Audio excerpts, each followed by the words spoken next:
Hello friends, welcome to अमे health care and management. मैं हूं डॉक्टर नीरज महाजन, आपका पीडियाट्रिशियन। हमारे पास रोजाना ना जाने कितने ही पेरेंट्स इस कंप्लेंट के साथ आते हैं कि उनका जो छोटा बेबी है वो रात को सोता नहीं है। वह सारी सारी रात रोता ही रहता है। जब तक तो उसे गोद में उठाए रखें वह चुप रहता है, लेकिन जैसे उसे वो नीचे बेड पे लिटाते हैं वह फिर से रोना शुरू कर देता है। तो आज के इस वीडियो में हम जानेंगे कि जो छोटे बेबीज हैं इनके रात को रोने की वजह क्या है आखिर।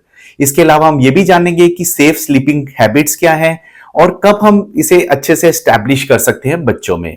ये सब जानने के लिए इस वीडियो को लास्ट तक जरूर देखिएगा।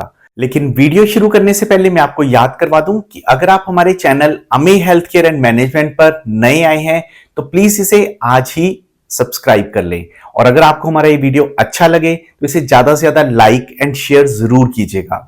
और हाँ, बेल नोटिफिकेशन को प्रेस करना मत भूलिएगा ताकि आपको हमारी अगली वीडियो की अपडेट मिलती रहे। न्यूबॉर्न बेबीज ज्यादातर सोए ही रहते हैं। वह दिन में लगभग 18 से 20 घंटे नींद लेते हैं। नींद उनकी ग्रोथ के लिए बहुत ही जरूरी है। वह दिन में तो गहरी नींद में होते हैं लेकिन रात के समय काफी एक्टिव हो जाते हैं। तो सबसे पहले बात करते हैं कि बच्चे रात के समय इतने एक्टिव क्यों हो जाते हैं। देखिए क्या होता है, जब बच्चा माँ के पेट में होता है, यानी ड्यूरिंग दी प्रेगनेंसी बच्चा माँ के पेट में जब पल रहा होता है गर्भ में, तो अंदर एक एमनियोटिक फ्लूइड की एक थैली होती है जिसके अंदर बच्चा सेफ होता है। तो माँ जो कि दिन भर अपना घर के काम के लिए चलती रहती है, कोई ऑफिस वर्क के लिए या बाहर जाने के लिए अपना जब चलती है रूटीन में, तो बच्चे भी उसी हिलने डुलने के कारण, मूवमेंट के कारण सोए रहते हैं। लेकिन जब माँ रात के समय रेस्ट करने के लिए बेड पे आ जाती है, सोती है, तो उस समय बच्चे की वो मूवमेंट जब रुक जाती है माँ की, तो बच्चा एक्टिव होना शुरू हो जाता है। तो इसी रिदम को कंटिन्यू करते हुए जब बच्चा बाहर आ गया तो पहले कुछ महीने के लिए बच्चा उसी रिदम में रहता है कि बच्चा दिन के समय तो वही सो रहा है, और जब रात के समय नींद माँ के रेस्ट करने का टाइम होता है उस समय वो एक्टिव हो जाता है और रोना शुरू कर देता है। और सारी सारी रात दूध पीता रहता है, सुसु पोटी करता रहता है, उसे भूख लगती रहती है और फिर वो रोता रहता है। यही सारा सीक्वेंस चलता रहता है, इसीलिए बच्चा रात के समय काफी परेशान रहता है। और क्योंकि बच्चा सारा दिन दूध पीता रहता है, दूध जब पीता है, चाहे वो मदर फीड ले रहा है चाहे वो टॉप फीड ले रहा है, बॉटल से ले रहा है, तो जब वो पीता है बहुत जल्दी जल्दी दूध पीता है, तो वो दूध के साथ साथ हवा भी अंदर इंजेस्ट कर लेता है, जिसकी वजह से उसके पेट में गैस होना शुरू हो जाती है। तो यही गैस जो है पूरे दिन की इकट्ठी होकर रात के समय उसके पेट में कॉलिक पेन शुरू कर देती है। उसकी वजह से भी बच्चा अब रात के समय बहुत ज्यादा परेशान होकर रोना शुरू कर देता है। चलिए, ये तो बात होगी कि बच्चा रात के समय रोता क्यों है। अब बात करते हैं कुछ ऐसे टिप्स की जिससे कि अगर हम फॉलो करें तो शायद बच्चा अच्छे से रात को नींद ले सके। सबसे पहले तो जब रात को बच्चा सो रहा है जिस कमरे में, वहां अंधेरा करके रखें, सारी लाइट्स ऑफ करके रखें।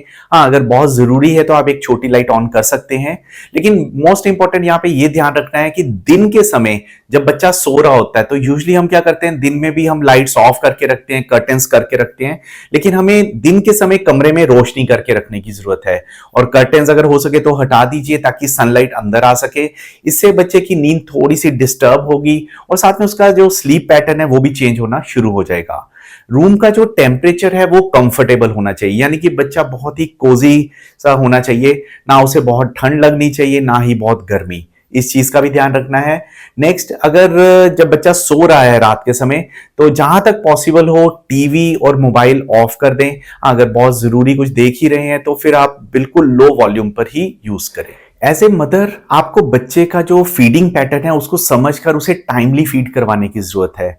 यहाँ पे मैं ये समझाना चाहता हूँ कि जैसे सपोज आपका बच्चा हर 2 से ढाई घंटे पे उठता है, आपको थोड़ा सा रफ आइडिया है कि वो हर 2 सवा 2 घंटे के बाद उठ के डिमांड करता है, तो जहां तक पॉसिबल हो सके बच्चे का जब फीड का टाइम है रात के समय, तो आप उससे 2 4 5 मिनट पहले ही उसे गोदी में लेकर उसे फीड करवाने के लिए थोड़ा एक्टिव हो जाएं, ताकि वो मतलब अच्छे से उसकी नींद डिस्टर्ब ना हो सके। लेकिन अगर मतलब बच्चा अगर भूख से उठ गया तो वो बहुत ज्यादा डिस्टर्ब हो जाएगा, रोना शुरू कर देता है, तो उससे उसकी नींद टोटली डिस्टर्ब हो जाएगी। लेकिन अगर हम उसे टाइमली गोदी में लेकर बस जैसे ही वो हिलना डुलना शुरू करे और हम उसे फीड करवाना शुरू कर देंगे तो इससे वो नींद में ही दूध पी लेगा, पेट भर जाएगा, तो उसके बाद उसे हम सुलाएंगे तो वो अच्छे से सो भी जाएगा। तो यहाँ पे ये बहुत ध्यान देने की जरूरत है। इसके अलावा बच्चा जब रात के समय सो रहा है तो आप उसे एक पतली सी कॉटन की शीट से अच्छे से रैप कर दें। इसे हम स्वेडलिंग कहते हैं। ऐसे में क्या होता है कि बच्चे को लगता है कि जैसे जब उसे रैप किया होता है तो उसे लगता है कि जैसे किसी ने उसे अपनी गोदी में पकड़ा हुआ है, तो कंफर्टेबली नींद में सोता है।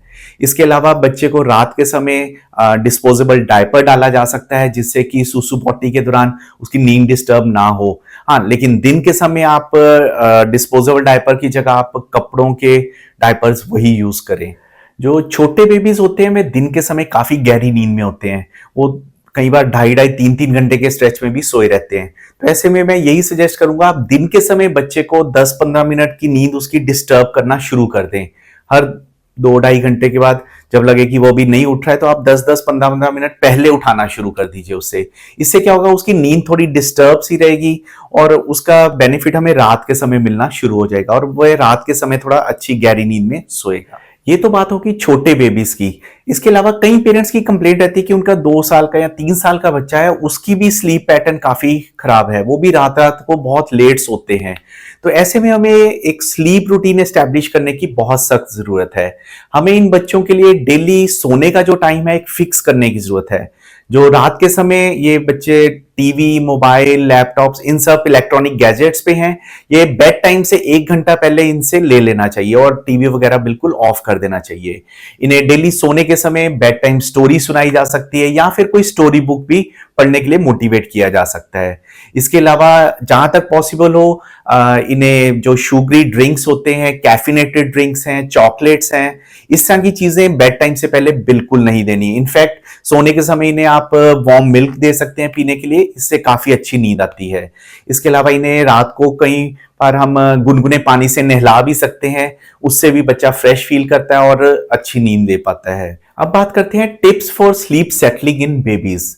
जो न्यूबॉर्न बेबीज हैं वहां से लेके 1 साल की उम्र तक के जो बच्चे होते हैं, इनको जब सुलाना होता है तो हम यही आपको सजेस्ट करेंगे, आप उन्हें प्यार भरी थपकी दें, उन्हें आप अपनी सूदिंग वॉइस सुनाएं, जैसे कि आप एज ए मदर लोरी सुना सकते हैं, कोई पोएम सुना सकते हैं, कोई राइम सुना सकते हैं, कोई भजन सुना सकते हैं, कुछ भी इस तरह का, जिससे कि रोजाना उसकी एक हैबिट बन जाएगी कि वो जब भी माँ उसे वो लोरी सुनाए, थपकी दे, तो वह धीरे धीरे सोना शुरू हो जाता है। तो ऐसे ही जो 1 साल से बड़ी उम्र के बच्चे हैं, हम आपको सजेस्ट करेंगे आप उन्हें एक सेपरेट कॉट में सुलाना शुरू करें। वैसे ही उसे प्यार भरी बातें करें, लोरी सुनाएं, थपकी दें और हर 5-5 मिनट में उसे चेक करते रहें कि वह सो रहा है कि नहीं। अगर वह स्टिल अभी भी नींद अच्छे से नहीं ले पा रहा है तो उसे आप फिर से थपकी दें, उसे बातें करें, उसे पोएम सुनाएं, लोरी सुनाएं। इससे धीरे धीरे वो सेटल होना शुरू हो जाएगा। तो चलिए अब जान लेते हैं कि जो 1 साल से बड़ी उम्र के बच्चे हैं जिन्हें हम सेपरेट कॉट पे सुला रहे हैं, उनके लिए कुछ सेफ स्लीपिंग टिप्स। सबसे पहले तो ये ध्यान रखें, कॉट का जो सरफेस है वो बिल्कुल फर्म हार्ड होना चाहिए। जो उसकी बेडशीट है वो अच्छे से अंदर की ओर टाइटली टक होनी चाहिए, लूज ना हो। और बच्चे की कॉट में किसी भी तरह के सॉफ्ट पिल्लोज या स्टफ टॉयज नहीं होने चाहिए। इससे कई बार बच्चों में देखा गया ब्रीदिंग की प्रॉब्लम आ जाती है। देन इसके अलावा बच्चे को जब भी आप कॉट में लिटाते हैं तो पीठ के बल ही लिटाइए, ये ध्यान रखना है आपको। और इसके अलावा ये भी ध्यान रखें कि बच्चे को आप जब लिटा रहे हैं कॉट में, आप उसे स्वेडल भी कर सकते हैं। स्वेडल जैसे कि पहले भी मैंने बताया, एक पतली सी कॉटन की शीट से आप उसे अच्छे से लपेट दीजिए, तो उससे बच्चा काफी अपने आप को कंफर्टेबल सा फील करता है। लेकिन स्वेडलिंग के दौरान यही ध्यान रखना है कि जो शीट है उसके फेस को या सिर को ना कवर कर रही हो। इन सब चीजों का आपको ध्यान रखने की जरूरत है। मैं उम्मीद करता हूं कि आपको हमारा ये आज का ये वीडियो कुछ यूजफुल लगा होगा। तो डेफिनेटली आप इन टिप्स को फॉलो करके आप अपने बच्चे की रात की नींद को थोड़ा कंफर्टेबल बना सकते हैं। अगर आपको हमारा ये वीडियो अच्छा लगा हो तो इसे ज्यादा से ज्यादा लाइक एंड शेयर जरूर करें। Thanks for watching.